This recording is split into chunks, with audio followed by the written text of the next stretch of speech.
Good morning, Lynn from Remake here, and today I'm going to show you a very simple way of adjusting a buttonhole that's too big for the button.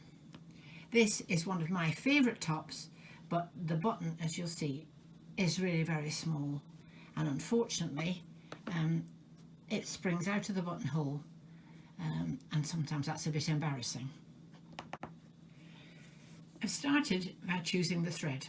Obviously, I don't want it to stand out as a bright mend, so I'm trying to choose a colour that is closely resembled. I have two colours of blue here. I would say this one is a bit pale, this one is ideal, but if I didn't have a dark navy, I would probably go more for black rather than the paler colour so that it wouldn't show in the mend. I've loaded my needle with the thread and I have it double. I'm going to put a small knot at the bottom. If it's bulky like that, I would snip the extra off. And then I'm going to go to the button and I'm going to the bottom end of this button so that it's better hidden. And I'm going to make a small stitch where the button stitching already exists. Okay.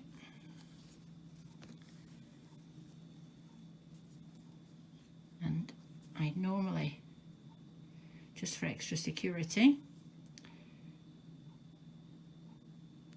go through the double thread so that it holds it in place, and pull the knot to the side so it's out of shape. So now the first thing I'm going to do is I'm going to go down through the gap of the button hole and come up as close to the bottom as I possibly can.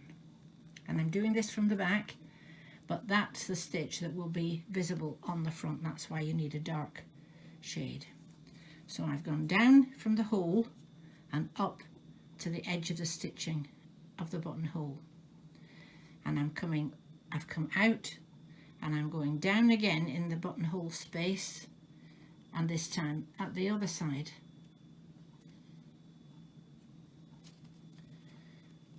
There we go. So I've got one stitch at the top and one at the bottom, and I'll do that just once more.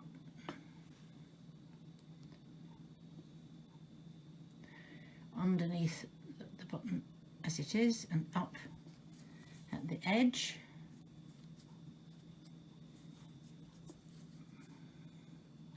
and down again as tight to your previous stitching as you could get, and come up.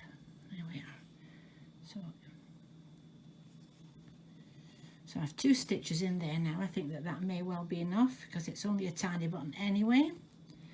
And a little back stitch to finish it off. Make sure that all the thread is lying nice and flat. Another tiny back stitch.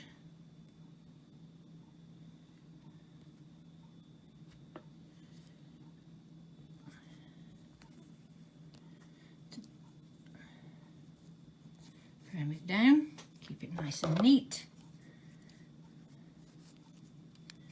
and snip off. There we go. Then I'm going to try the button into the gap just to make sure that it still fits.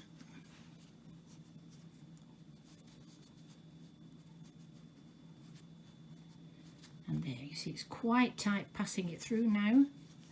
So once it's in position, it won't pull back.